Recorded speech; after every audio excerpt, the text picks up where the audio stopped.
నాగర్ కర్నూలు జిల్లా కల్వకుర్తి నియోజకవర్గంలో పలు అభివృద్ధి కార్యక్రమాలకు ఈ నెల 11న ముగ్గురు మంత్రులు రానున్నారని ఎమ్మెల్యే కసిరెడ్డి నారాయణరెడ్డి తెలిపారు. నాగర్ కర్నూలు జిల్లా కల్వకుర్తి నియోజకవర్గానికి 230 కోట్ల నిధులతో బీటీ రోడ్లు, ఆసుపత్రుల నూతన భవనాల శంకుస్థాపనలు చేయనున్నారు. ఈ కార్యక్రమానికి కాంగ్రెస్ కార్యకర్తలు, కల్వకుర్తి నియోజకవర్గం ప్రజలు పాల్గొని విజయవంతం చేయాలని పిలుపునిచ్చారు. ఎమ్మెల్యే సమక్షంలో 11వ తారీఖు శుక్రవారం రోజు మాడుగుల మండలం నుంచి స్టార్ట్ అయ్యి కల్వకుర్తిలో ఎండ్ అవుతుంది.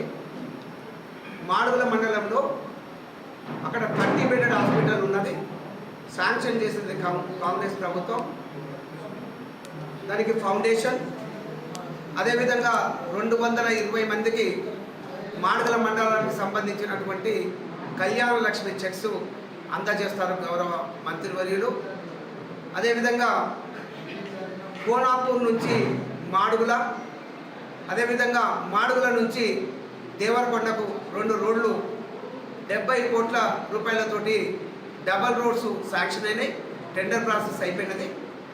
వాటికి ఫౌండేషన్ వారి చేతుల మీదుగా జరుగుతుంది, గౌరవ మంత్రివర్యులు కోమటిరెడ్డి వెంకటరెడ్డి గారు.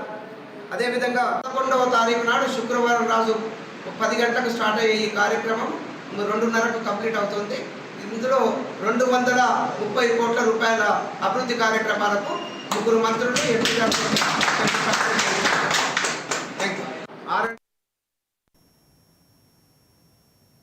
నెల్లూరు జిల్లాలో మాజీ ఎమ్మెల్యే నల్లపురెడ్డి